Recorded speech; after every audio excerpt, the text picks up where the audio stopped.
A very good morning to all the students of class 10th।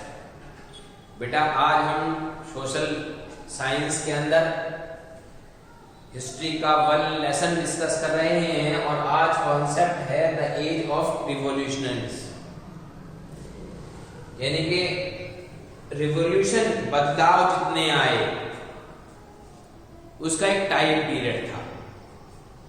वो time period आपके सामने 18 years का है।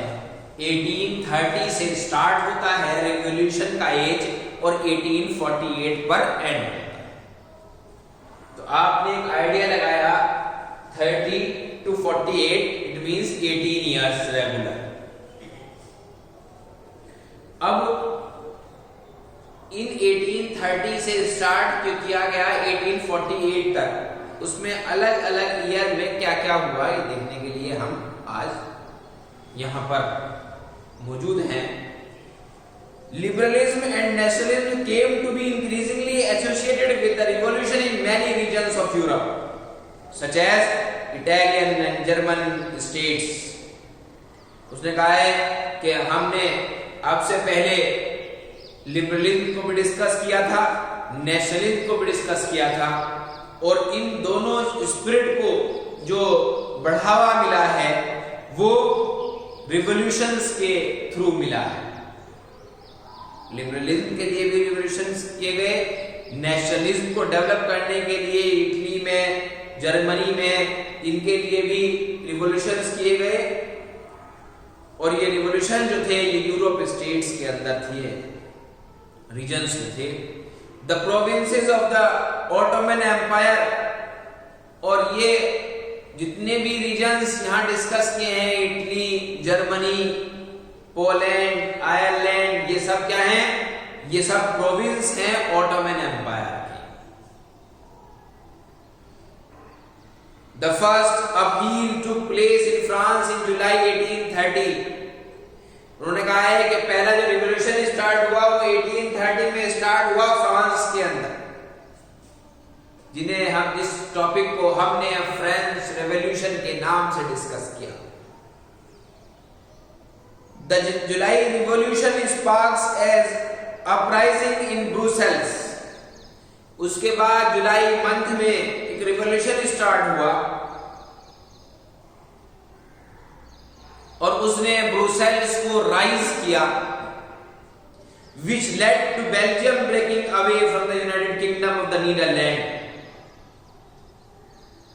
और उस रिवॉल्यूशन के अंदर बेल्जियम ने यूनाइटेड किंगडम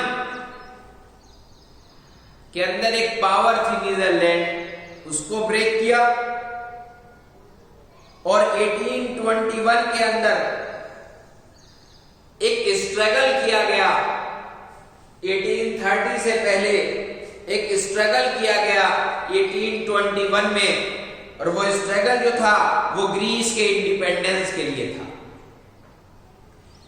1821 के अंदर जो स्ट्रगल किया गया था ग्रीस के इंडिपेंडेंस के लिए, उसका आफ्टर जो रिजल्ट दिखाई दिया वो दिखाई दिया जुलाई के अंदर, 1830 में जुलाई के अंदर, in the month of July. और उसके बाद 1832 में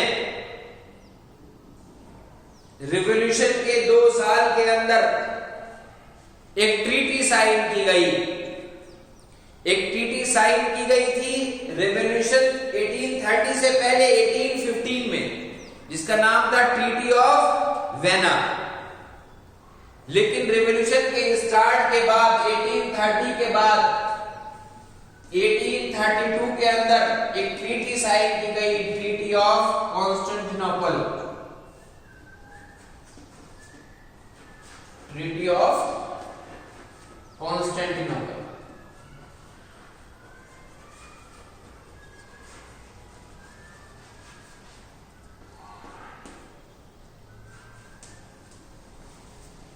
(1815) के अंदर एक ट्रीटी साइन की गई थी जिसका नाम था ट्रीटी ऑफ वेना।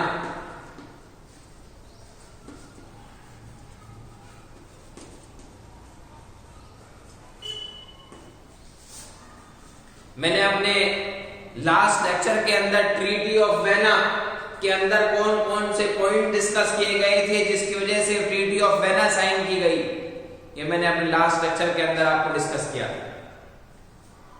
तो यहां पर 1832 के अंदर जब आपके एज ऑफ रिवॉल्यूशन था, उसके 2 साल बाद स्टार्ट होने के ट्रीटी ऑफ कॉन्स्टेंटिनोपल साइन हुई, और वो किस लिए साइन हुई थी कि ग्रीस को एक इंडिपेंडेंट कंट्री करने के लिए, independent country as a Greece.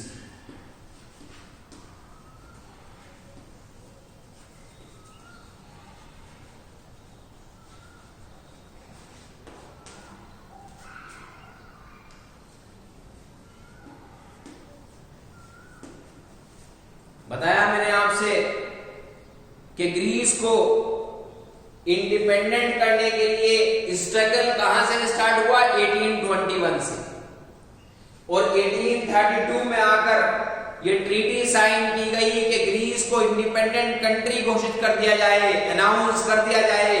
तो उसके लिए ट्रीटी साइन की गई, ट्रीटी ऑफ कॉन्स्टेंटिनोपल। आपके सामने एज ऑफ रिवॉल्यूशन 1830 टू 1848 ये टर्म डिस्कस किया गया। इससे पहले 1821 डिस्कस किया गया, 1815 डिस्कस किया गया,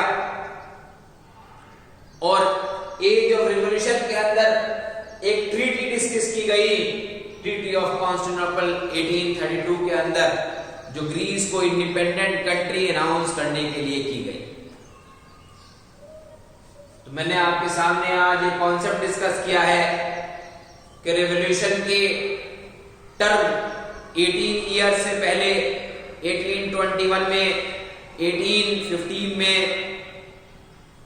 क्या टर्म हुए, और जब एज ऑफ रिवॉल्यूशन आया 1830 से लेकर 1848 तक, तब हमने ऐसा कौन सी ट्रीटी साइन की कि जिससे कि एक कंट्री अपने आप को इंडिपेंडेंट कह सके, वो था ट्रीटी ऑफ कॉन्स्टेंटिनोपल, जो 1832 के अंदर डिस्कस हुई। इसको अनाउंस किया गया कि Greece is an independent country. तो आज हमने इन दोनों टॉपिक्स को डिस्कस किया है। आप कंसंट्रेशन से इस टॉपिक को पढ़िए, और कोई क्वेरी हो तो मुझसे करिए।